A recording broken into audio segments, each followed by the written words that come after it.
Vitajte v poradni celostného zdravia.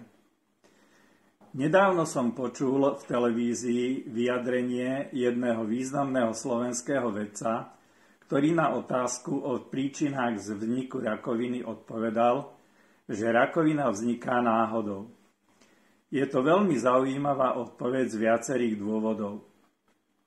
Jednak priznáva, že často uvádzané príčiny vzniku rakoviny, akými sú patogény v prostredí a jedle, konzervačné prípravky, fajčenie a mnohé ďalšie domnelé príčiny, môžu vykazovať znaky korelácie s daným typom rakoviny, ale nie sú jeho prvotnou príčinou.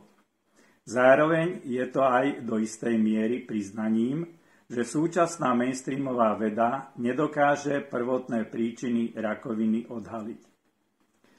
Je len obrovskou škodou, najmä pre pacientov, že objavy doktora Hammera, ktoré zhrnul pod názvom Germánska nová medicína a ktoré sú známe už vyše 40 rokov, sú vytrvalo ignorované napriek tomu, že sú prírodovedne overiteľné a vysvetlené objavením súvislostí v rámci ontogenetického vývoja človeka v priebehu evolučného procesu. Viac informácií nájdete na stránke celostnézdravie.sk.